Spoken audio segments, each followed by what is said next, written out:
Hello everyone and welcome to Live from the Lab. This is the show where we talk about different technologies that Bruker's developed in order to help scientists discover the world around us. Today's topic is single crystal diffraction, and specifically we're going to talk about how we use single crystal diffraction to do structure solution. Now, to learn more about this and really dig into the details, we have a few experts here in the studio, so let's head on over to the table and start that discussion.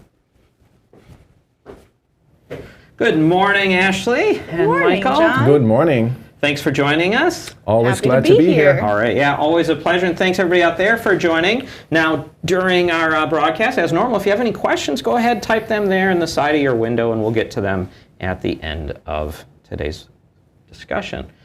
So structure solution, what's this all about? So what we will do today, and I brought a little show and tell, is we basically go from the contents of this bottle, from a 2D structure that you might see in a textbook to a 3-dimensional structure that you can rotate and you get a feel for how does it really look like, how do the atoms connect, what kind of atoms do we have, and if you have time, how does this even pack? So how do the molecules relate to each other? All right, and so this is going to uncover not just say like chemical composition, things like that, but actually like the shape of the molecules and how they look, right? Exactly. All right, and that shape, that's also very important, right? It's not just about chemical composition, it's not just about bonding and phases, it's really that shape that matters. So, of course, what we want to do in chemistry, not crystallography, in chemistry is we typically want to relate the shape to the function, and then in biology it's the same thing.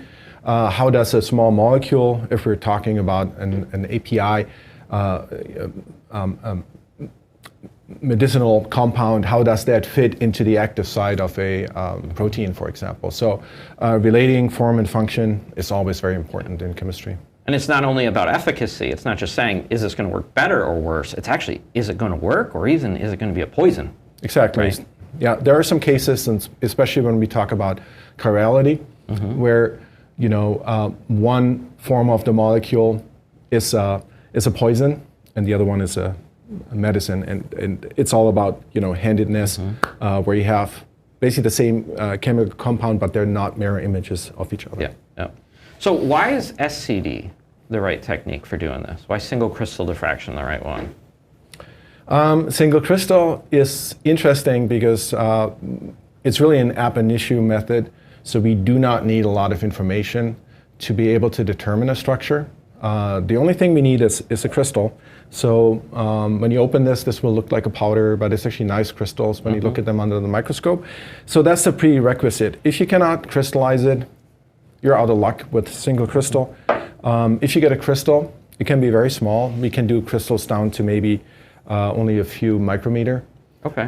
Then you typically get a structure out of that.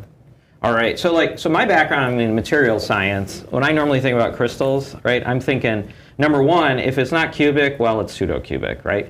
Number two is, I think of that crystal structure, I think of an atom, on each corner of it. But now when you got a molecule, how does that fit into this whole thing?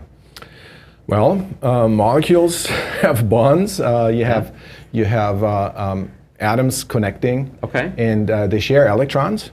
So it's not ionic.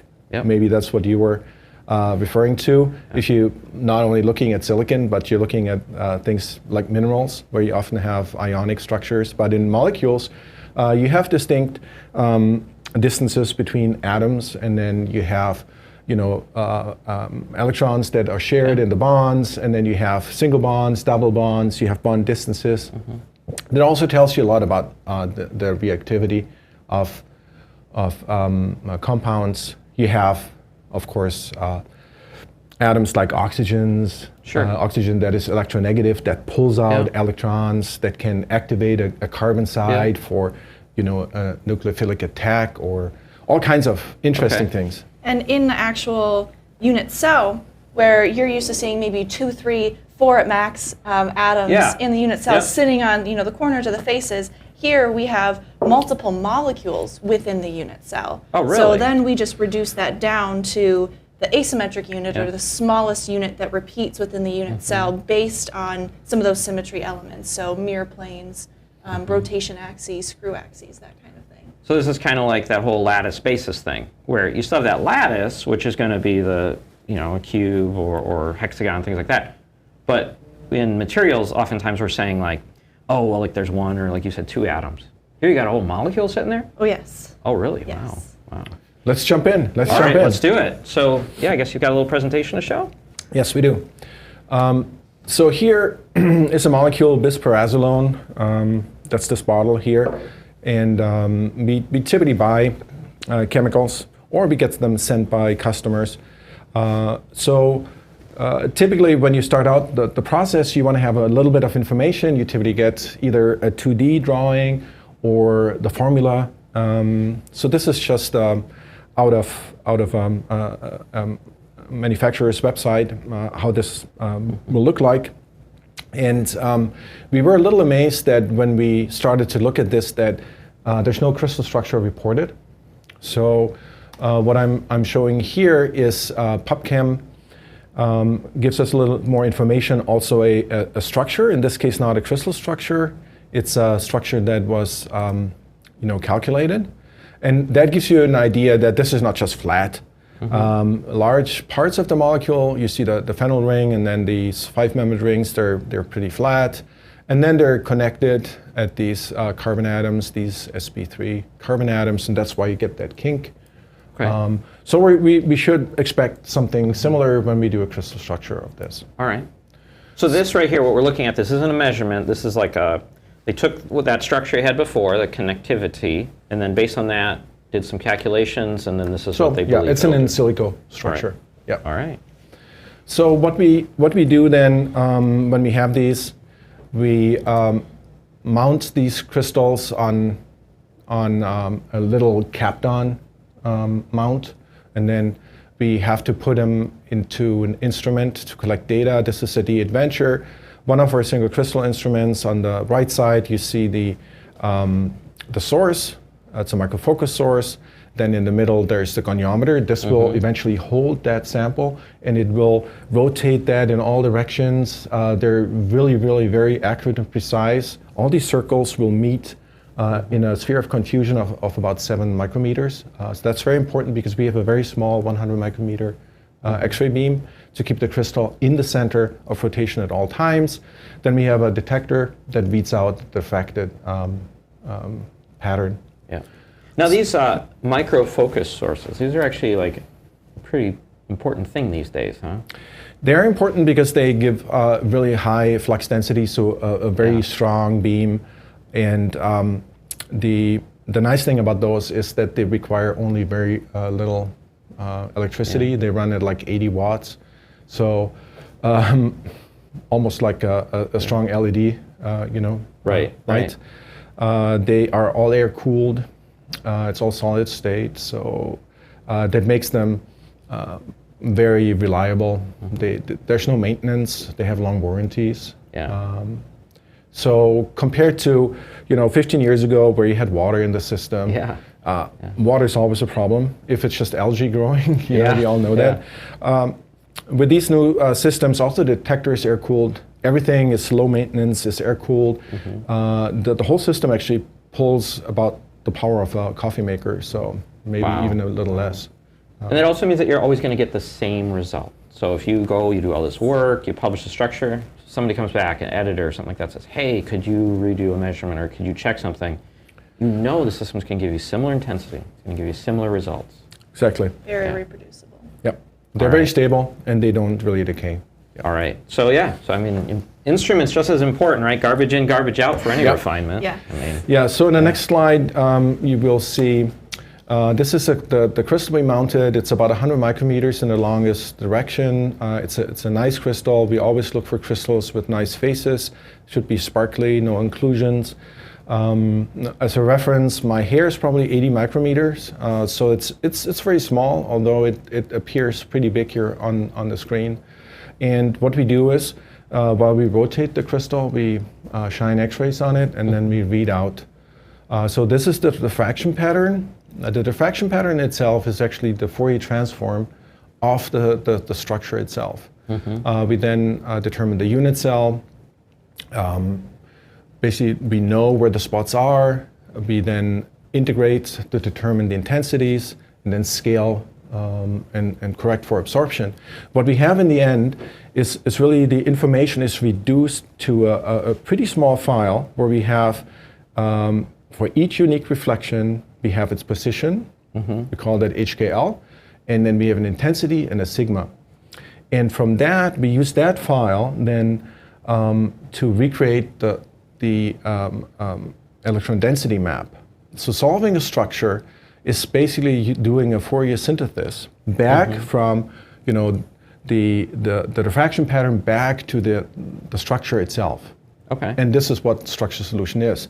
It sounds easy. It's not. It's Nobel Prize winning trickery. Math. It's math. And the software does this all for you. Yeah. And then the software, in our case, what it also will do is it will then look at the densities, and because we give some information about the elements, and elements have, of course, different electrons, different number of electrons.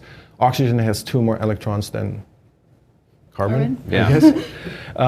So we can look at the relative densities in our maps, and then the software will try to put atom types there. And that's what we will be looking at. Yeah. So now, like, if you have a molecule that has a really heavy element on it, do you have any problems like with shadowing and stuff? Because like other techniques, say X-ray imaging and that, what we get is we get this problem, like you get a really heavy thing in front of the lighter things that causes a problem. Is that a similar thing or not? It sort of is. If you have, there's actually an expression for that. If you have very, very heavy atoms and then very light atoms, it is a little more tricky to solve the structure.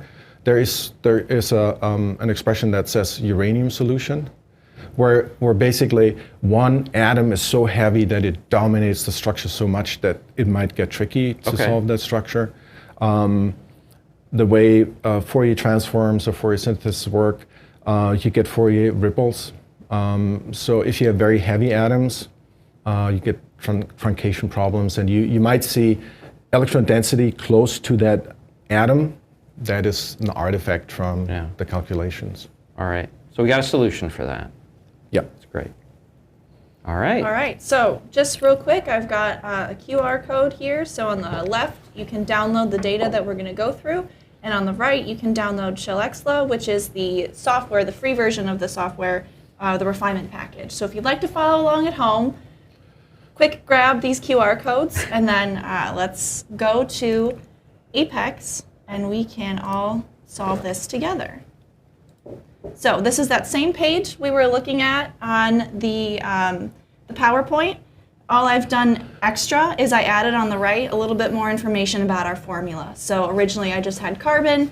Now I'm adding in that we know that there's nitrogen and oxygen in this molecule. So I added those, and now I'm going to hit right behind my head the Solve Structure button, and it's going to do exactly what we've talked about. It's looking through and running that Fourier synthesis, and we're going to get an electron density map. And then it's going to take the elements that I input here and then assign them based on those electron densities and their relative electron densities to each other.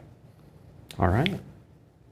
So this is just that initial map from the solution, but if we go over here to refine, this is what that map, that electron density map, looks like. And we can start to understand why the atoms were assigned in the places they were assigned. You can see these electron density little balls, and that makes sense that, yeah, we'll put an atom there. And then we can also start to notice that, this electron density ball is smaller than this one. So this one's probably part of a carbon-nitrogen ring, and this is probably an oxygen because it is bigger. It's got those extra electrons.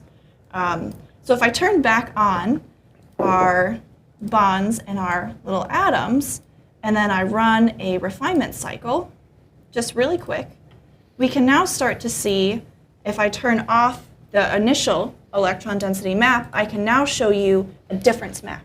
So this will be the model that I have shown compared to that electron density map. And what we're looking at is green is positive electron density that has not been modeled yet, or we've got red, which is negative electron density. So either, an atom we put there is too big for that area, or just in the wrong spot. So this is a really helpful tool for us to start to see, what else needs to be added to this model, or if we have incorrect atom assignments. Okay. Something else we can kind of notice right here on this atom, if I zoom in a little bit, if you're following along at home, zooming in is right-click and then push your mouse up. And then I'm also going to move what I want to the more center, so I'm going to click in on my scroll wheel and move this up. And we're going to look at this atom here, and we can see that there's some electron density above and below it. Now, right now we've just got these atoms modeled as perfect spheres. Okay. And atoms don't behave as perfect spheres, right? They've got this thermal movement to them. So we can do what's called anisotropic refinement, and that allows them to have to model. It allows us to model that movement of the electrons to turn, instead of these perfect spheres, into a little bit closer to how these atoms look. Now, is that thermal movement just dependent on its position in this single molecule, or is it also relative to other molecules in the structure? So the things that are more tightly bound, so things in rings, especially rings that are then bonded in other areas, so it's in a more rigid part of the molecule, that will have less thermal motion, but things that are kind of out into space, not bonded to other things, so like this methyl group here, they're a little bit more floppy. Okay. So they've got some more room to wiggle. So now we can see this one, it's got almost a little football shape there, as it's moving around a little bit more in space. And it can happen, rings can be a little bit floppy, especially if they're on the end and they've got some actual disorder to them. But in this case, the biggest one I'm seeing is this little methyl group here. Okay. Now, does trapped solvent ever show up here in this electron density map also? Yes, it does. Okay. Yes. And on a really good day, your solvent is really well ordered and you can find it and model it really well, and other times you have to go on an adventure to find the best way to model your solvent. Okay. It's often, so if you have a solvent that can make maybe hydrogen bonds, like if you had a methanol and an ethanol and it would make a hydrogen bond to one of the oxygens there, it would be relatively nicely fixed. If you have something like dichloromethane, which is in the news right now, it's a often used solvent, that can maybe cover, occupy like a cavity, but then it can rotate, and then often you have several orientations randomly distributed in the whole crystal structure, and then you will just again see the average, and you would have to refine this as a disorder. Okay. But that's maybe a little too much for today. Yeah. All right, so how do we go about fixing this problem with these obvious issues? Yeah, so we've got a lot of positive electron density that's not being modeled right now. What do you think it is? Well, based on your previous, I do have to say, like, this molecule doesn't really look like that picture you showed me before, but I do have to say where those things are, that's, I think, where the hydrogens were. I would fully agree with that. All right. Bing, bing, bing, Yes. Hey, look at that. Even an inorganic person knows something. So we can go ahead and add in some hydrogens for us here. So up here at the top, there's this little methyl group that you can click, and that will add in our hydrogens. Wow. So our methyl groups look a little crazy right now, but after I run a refinement, it'll settle down and find the right spots. So now, when you hit that button, does it just say, like, if green, stick hydrogen here, or does it look at the molecule and say, you know what, there should be a hydrogen here? It's a combination of both. Okay. So what we do here is these hydrogen atoms are now added geometrically. Okay. There's a couple of reasons for that, because we look at the electrons in X-ray crystallography, and hydrogen has one electron, but of course it will sit in the bond to the carbon. So in this case, it makes more sense to fix hydrogens at the correct length. There's other methods like neutron diffraction that look at hydrogens, where you get hydrogen positions. So those data are used here to fix them geometrically. You can refine them freely. And the software here is actually quite smart. When you see these little pinwheels, it will try to put the hydrogens, not randomly, along that wheel. It will put the hydrogens where it finds the highest density. All right. Yeah.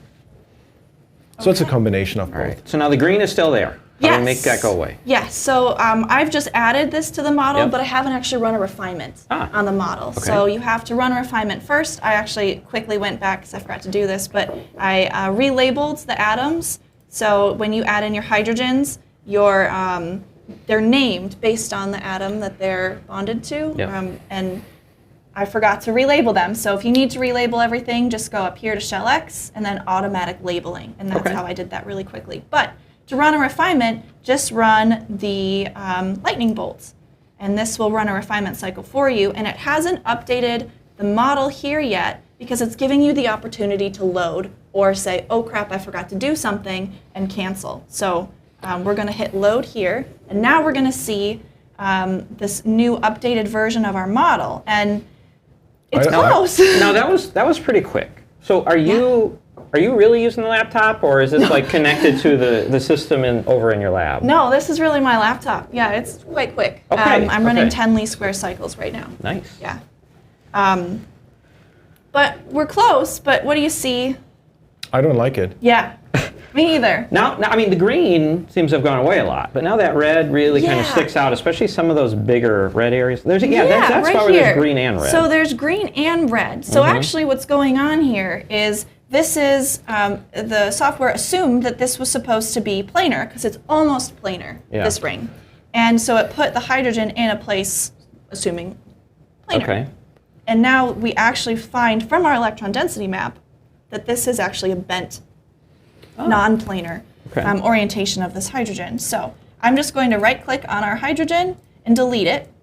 And then I'm going to right-click on that Q peak. And Q peaks are just unmodeled electron density that are there to tell you, hey, this is a ball of electron density that you haven't modeled yet. And then it also gives us the opportunity to change that to now a hydrogen. And now we've got this bond right here. So in this case, this hydrogen would now be what we call freely refined in X, Y, and Z. And then over here, I'm going to assume that this is also angry in that same way. So I'm going to delete this atom, but I don't actually see a Q peak here. It might just be because it's in a symmetry generated position on the other side. But if you don't have a Q peak, you can right click on that nitrogen atom. You could also run a refinement, maybe it shows up. That's true. You can do that too. You can also increase the number of Q peaks that you're seeing if you want to see more of them. But now I'm just going to say add a non-planar hydrogen atom and then run a refinement cycle and see if this helped. Yes, it does. Look at that. Look at that. So this is that important part. Like, you can have this really powerful program with all kinds of intricate knowledge that's been worked out, but it takes your knowledge as the crystallographer to still really get these intricacies. Yeah, there's some chemical knowledge that goes into it, charge balancing, in a lot of cases, trying to make sure that we've got a molecule that makes chemical sense, and then also just being aware of the different tools that are available. So like this difference map, and looking at those Q peaks and figuring out what's the distance of that Q peak from this atom. Is that bonding distance? Is it a carbon-carbon bond distance, or is it a carbon-oxygen or a carbon-hydrogen bond distance? And that can help you figure out as well. Yeah, it's really interesting because I think these subtle deviations from perfect symmetry, right, is like a new, I don't want to say it's a trend, but it's like what we're now discovering, right? There was this time when science was all about the universe is symmetric and look at the beautiful, alignment of everything. And now we're saying, like, no, messiness matters. Like, that breaking of symmetry is important. The better your instrument gets, the better the sources are, the more intense they are, the better the detectors, the more of that messiness we can see. For better, for worse. In cases like this, it's really helpful because now we know, where those hydrogens are. In other cases, it shows us a lot of complicated things, and now we're going to have to go down some rabbit holes to learn things, and go like our modulated example on our previous slide from the lab. So does that mean, like, if we looked back on what we were doing 20, 30 years ago, that we were wrong, or does it just mean that we were at the limits of what was capable with those instruments? So I would say if I had done this structure 15 years ago, where these maps were not easily accessible, I probably would have been content adding hydrogens and then call it a day. I would have never, realized that the ring behaves differently. At first glance, it looks flat, but it's not. So would that have changed the world? Probably not. But I guess it's interesting that now we have all these tools, and I'm very aware of looking at density maps. We're all very visual beings, and it's so much easier to look at this and see this right away instead of looking at some numbers in a table. This is why I always tell people, turn on the maps, the difference maps, look at the distribution. If we look at the, eventually, when we're done with the structure, we added a weighting scheme and look at the fractal dimensions plot. That will also help us to see, do we have an even, random residual density distribution. Yeah. So does R matter nowadays? Like, is R relevant anymore? R is relevant, but R is just a number. Okay. So, having a really good R value, you can get your way there by doing some things to your molecule that may not be necessarily chemically correct. So it's, a delicate balance between making sure you've got an R value that's technically publishable and then making sure that your model makes sense chemically and, with the actual data that you have. But it matters. So let's look at the R value. Yeah. So when you run a refinement cycle, so again, with that lightning bolt here, right now I'm looking at this visual output. If you're also used to looking at the text output, you can switch to that using this button here.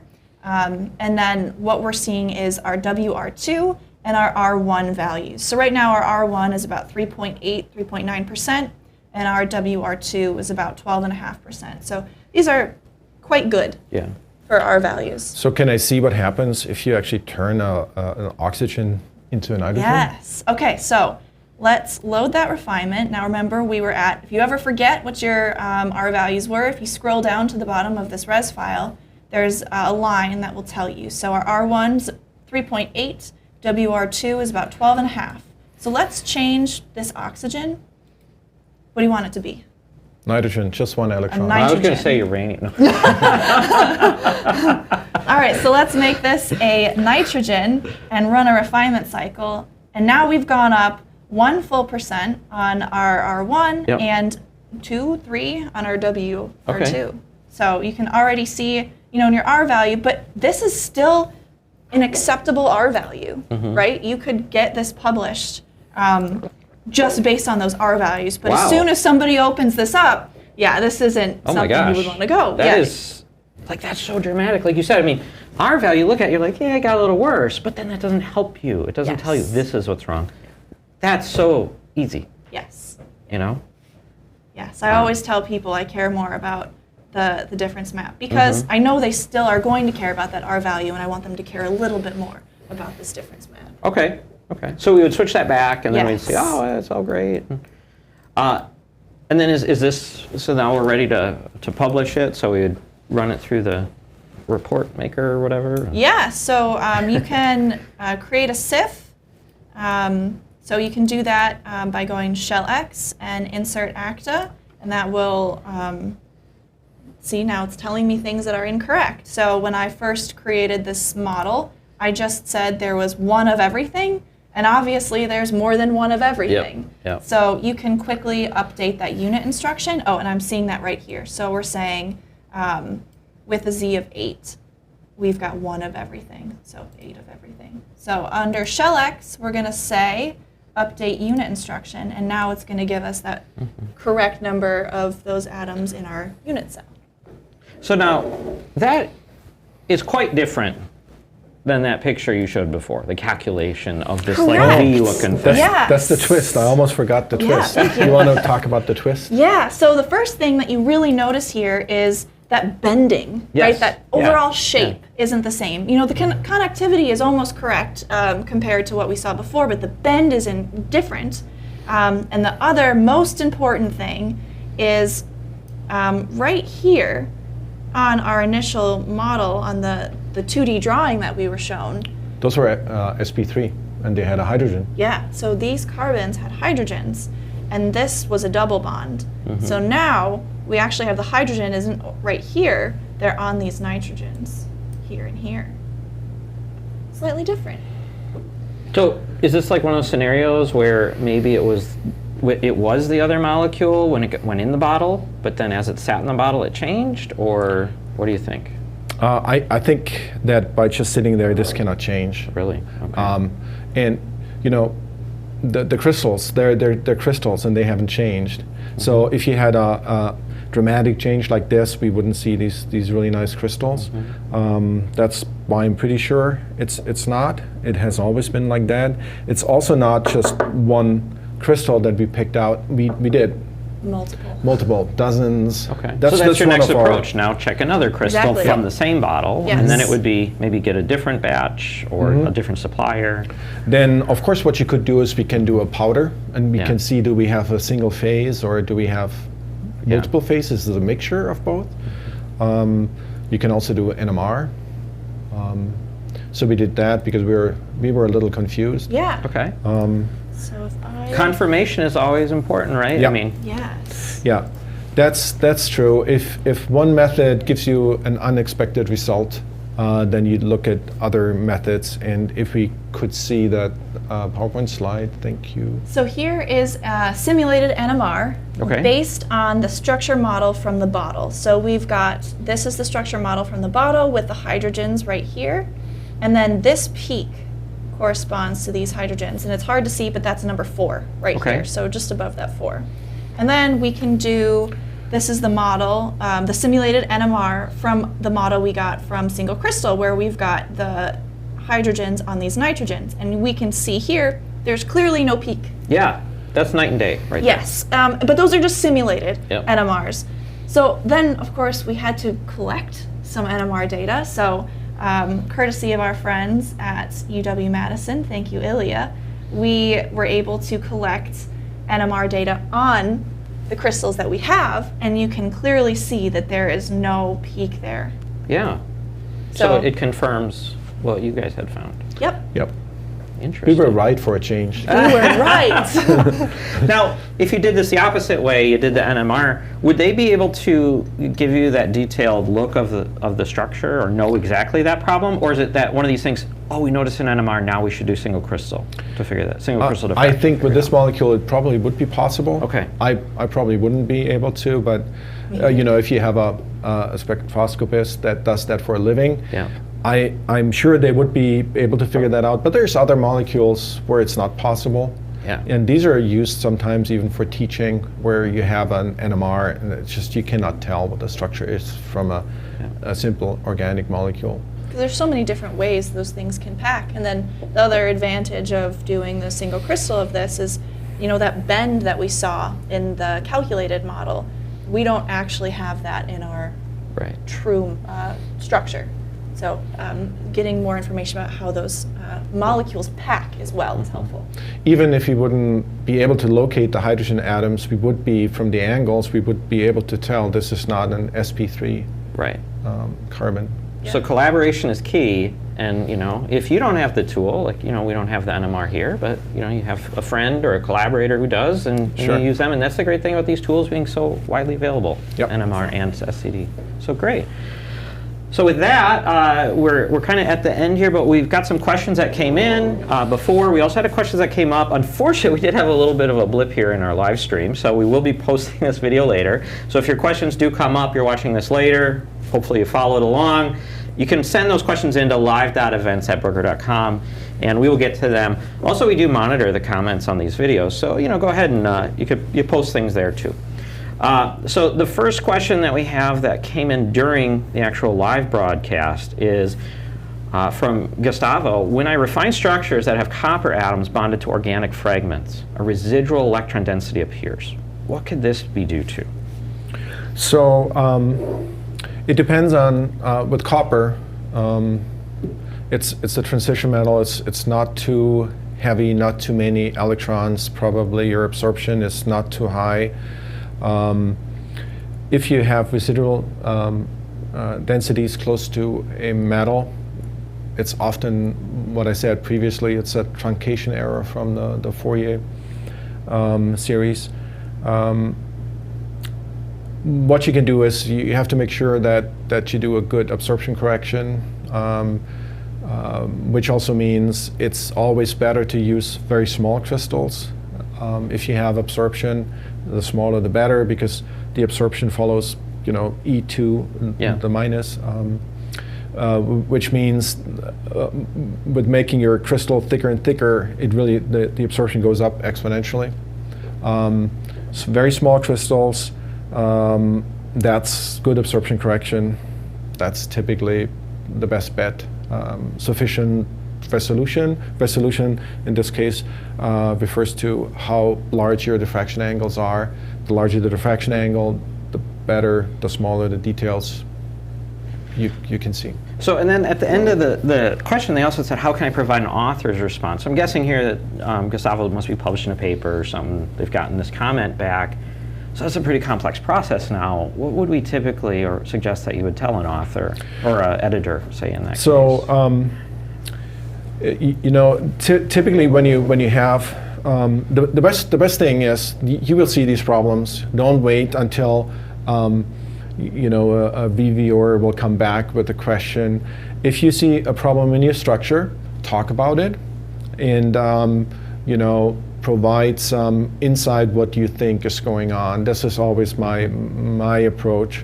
I had structures that just did not look right. Yeah. I put in a lot of work, made sure that it's the right, maybe used other methods too, and then just describe the problem. And if you describe the problem, typically that satisfies the reviewers, unless there's a big blooper in there. Yep.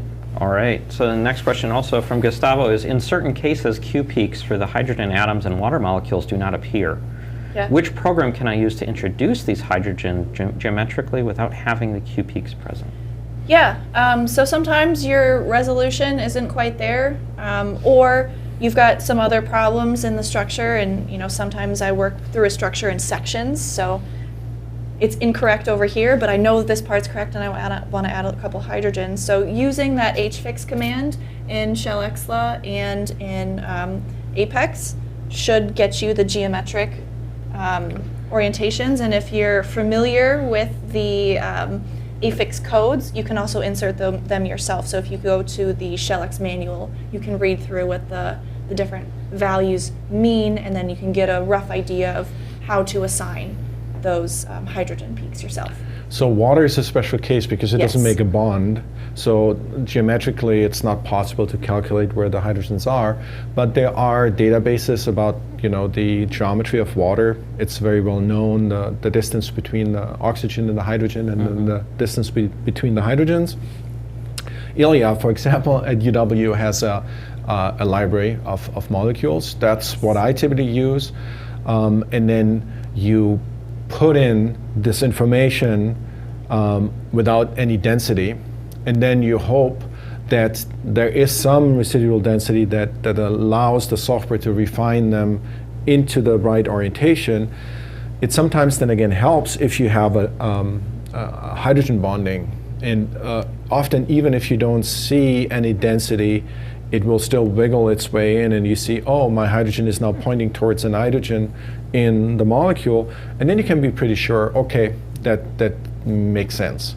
But also, if you don't have any density at all, and your residual or your reliability criteria do not improve, you haven't really added anything to the structure, but make the picture look better. So there's always the balance between, but typically I like to have the hydrogens on the waters, even if there's not enough information. It just makes me feel better. Okay. and since, like you said, the hydrogen doesn't actually have the electron density on it, so it's not going to give us this big old red flag, like the red spot, right? Okay. Right. All right, and then one more from Gustavo. According to your criteria, what is considered publishable for R1? Below 8 or 10%? I am the wrong person to ask this question. It depends on the journal that you're submitting to. Yeah.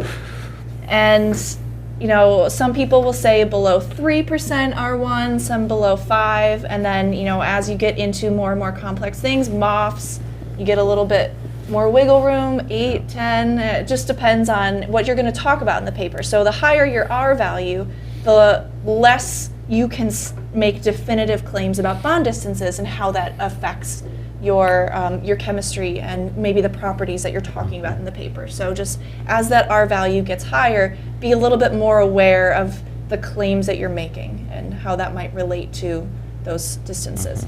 So typically, if you have like high impact journals like Nature that are not really focused on crystallography, where the crystal structure is supporting material, you will be able to publish with a higher R value. If you try to publish in a crystallographic journal, they will be a little more, stringent. Chemistry journals are a little more lax than crystallography journals, and then physics journals are more lax than the chemistry journals. So it just depends on your field of interest and what's appropriate for that journal. If you're unsure, you can always ask your editor or go through some of the papers that have been published recently and see kind of what their ballpark is. Is there any push in the community to start, say, showing these electron density plots that you were doing with the green and the red? Because that to me, that was like night and day proof that what you got going on here. So there are really sophisticated check programs, CIF-check. Tonspec has spent his lifetime validating structures, a really great service to the community. And it does a lot of these checks numerically. If we try to publish that nitrogen instead of an oxygen, it would be flagged. Yeah. Because the thermal ellipsoid would have a different size than the neighboring atoms. There would be a couple of red flags that would be thrown. So there are, of course, numerical check mechanisms that will flag most of the things, and they get more and more sophisticated. Okay. Yep. And we do have a few questions that came in before. I think we actually answered a lot of them. So how can I tell whether atom is a nitrogen or an oxygen? It sounds like you do Use what we your did maps. here. Okay. How do I know that my structure is correct? We talked about check, that. use the maps, you talk to the person that made the material, talk about chemical reasonability. Yeah. Can I tell the difference between a double bond and a single bond? Yeah, so in the program, Apex or Shellexla, if you click on an atom and then click on another atom and you're trying to figure out the distance between the two, on the bottom right underneath your res file, there's a little box and it will tell you what that bond distance is. So then you can see, okay, yeah, this is a carbon-carbon single bond, this is a carbon-carbon double bond. Yeah. So we get the bond distance, and then we can deduce from that with chemical knowledge what it should be. But the software doesn't really tell you whether there's a bond. I mean, that's a misconception often. And this is where you have, quantum chemistry. Is there really, just because two atoms are close to each other, that does not necessarily mean that there's a bond. Yeah. And just because a graphical program draws a bond, that also doesn't mean that there is a bond. Yes. We will use, the chemical information. We do a best guess, but we will not, put two sticks between two atoms if we think there's a double bond, not like what you had seen in the calculated structure. Yes. All right. Yep. Yeah. All right. And then how do I publish a structure? I think we talked a little bit about that.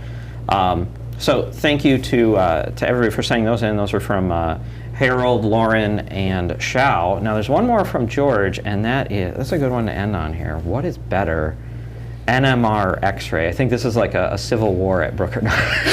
Just kidding. I think the answer is, what are you looking for? Okay. And do you have crystals? So if you have crystals, I would say run single crystal. A lot of times I get people telling me that they'll run NMR and then set the tube in the back of a hood, and then come back and have crystals, and then run single crystal on that. Okay. So especially if you look at natural compounds, Yep. and you're trying to determine chirality, and often you might even know some centers, so you only have to do relative chirality, because if this is R, then this is R too. That's very easy to do with crystallography. That's very difficult to do NMR. At least when I did NMR, maybe it's a lot easier now. But it really, pick your poison. And of course, if you have an oily substance, X-ray does really badly there. So it sounds like, one, the other, they have their best things, but really the best thing is if you can kind of do both. Yeah, use them complementary like we did today. All right. Well, thanks for joining us today. It was a great episode, and thanks everybody out there for taking the time to watch. Thank you so much. Yeah. And until next time, keep your signal high and your background low. Happy refining.